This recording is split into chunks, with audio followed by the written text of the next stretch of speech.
that time.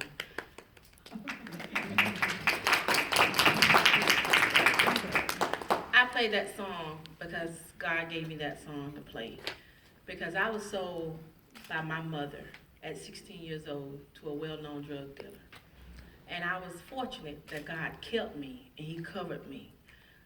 Because I was sold to that individual and he kept me to himself. But he beat me and raped me for almost 2 years of my life. I have a son from that. And for 2 years, for the first 3 years of his life, I couldn't be a mother. And sex trafficking wasn't prevalent then, where it wasn't talked about. It was always prevalent. It wasn't talked about like it's talked about now, because more people are coming out and exposing it. And it's a great thing that we have nurses, students here, because you all will encounter that in the hospitals, in the different communities that you will be working in, because now they have avenues in the hospital to watch and see and look at a sex victim and report it, even when that sex victim doesn't say that they've been assaulted because of the scare that they've been tortured by the victimizer. But I want to give you all some statistics because it's true, it's real. It's just not in another country, it's here in the United States.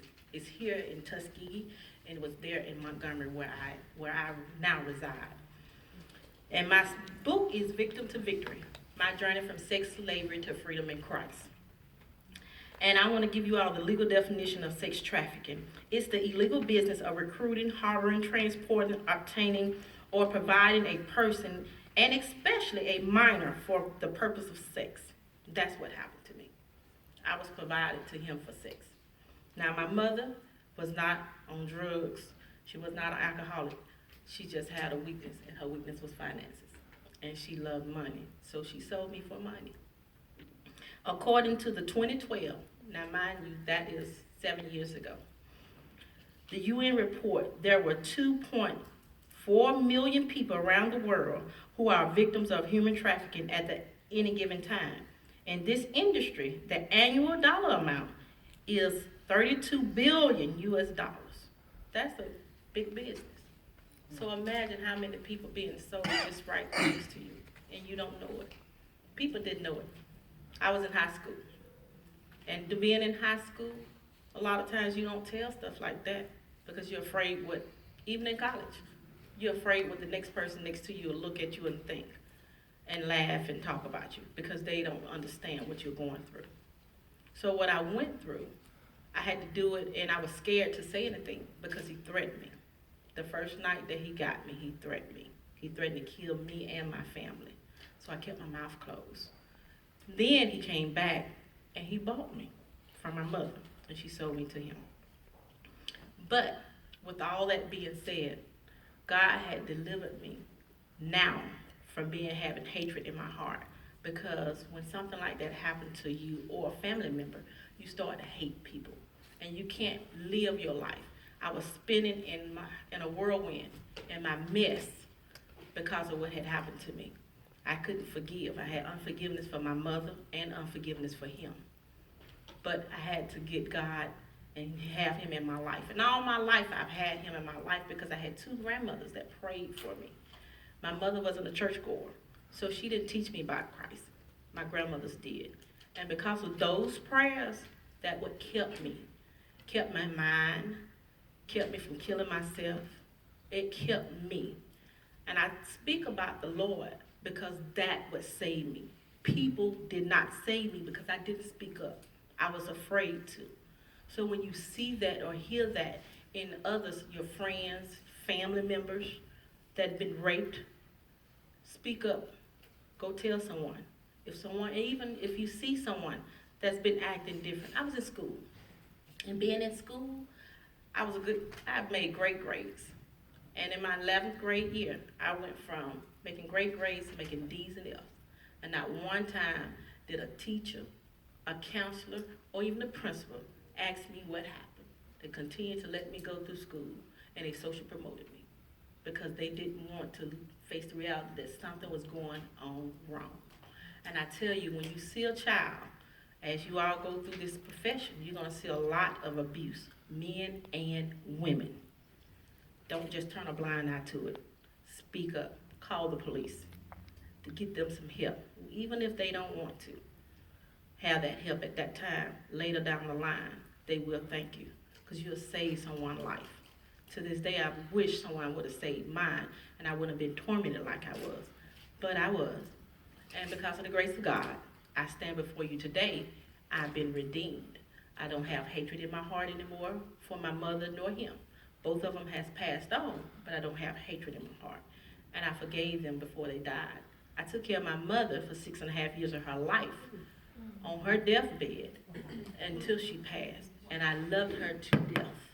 I treated her because I was her caregiver. So she was a diabetic. She was on kidney dialysis. She had high blood pressure. She had several strokes, but I took care of her. I wiped her. I cleaned her. I quit my job as a paralegal, the head paralegal at the attorney office. Wow. I quit my job to go home, take care of my mother, and she was only getting $650 a month. That wasn't enough to pay all our bills.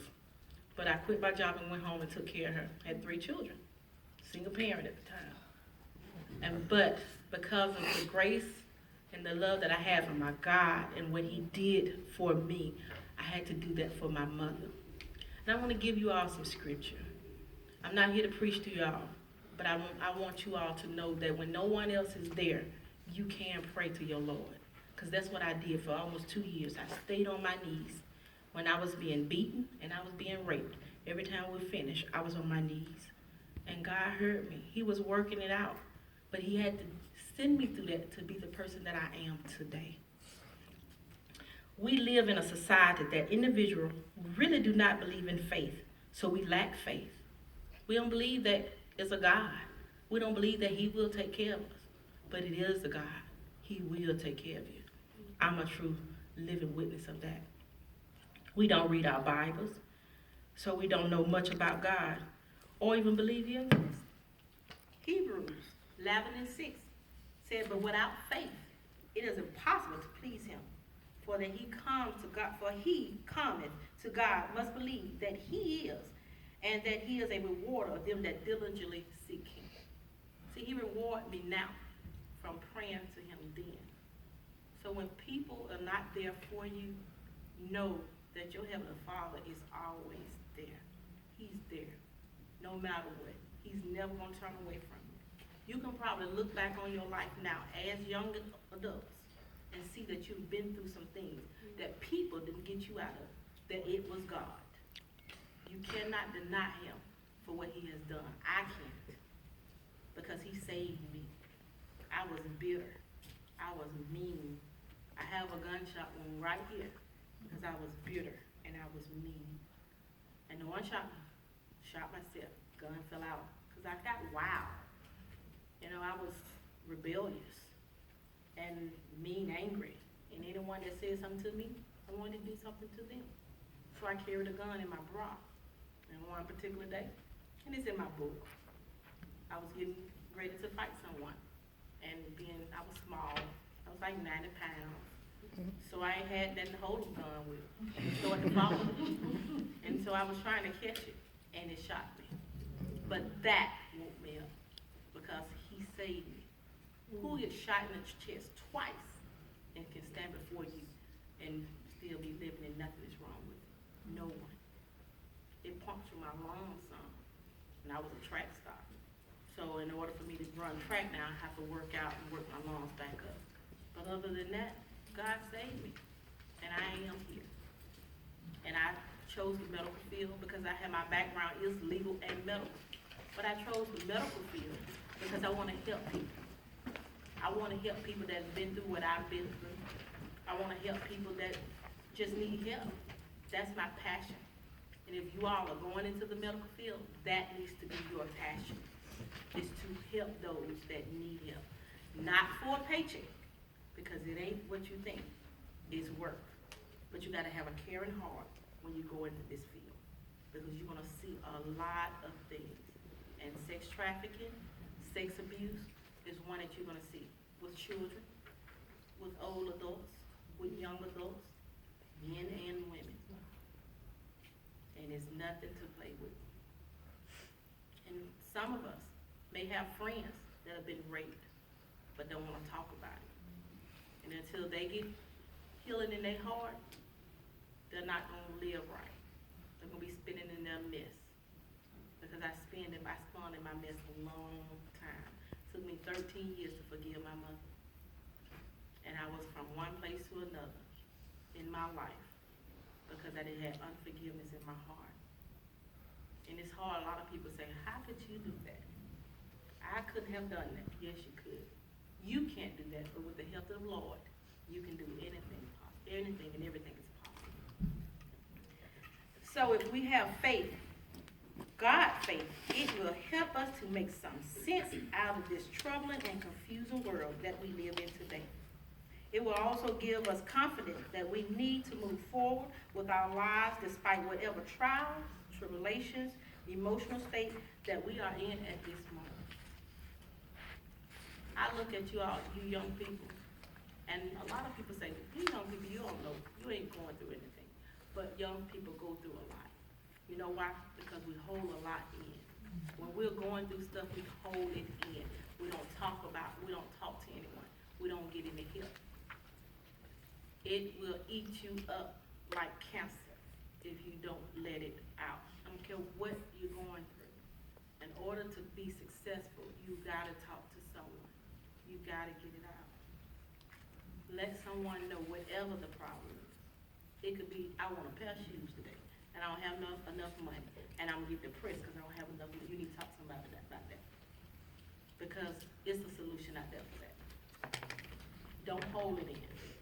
And if someone is doing anything to men and women in this room, or have done, please talk to someone about that. Because then that will make you unproductive adults if you hold that in. You may say, I've buried that. I thought I did. I thought I was over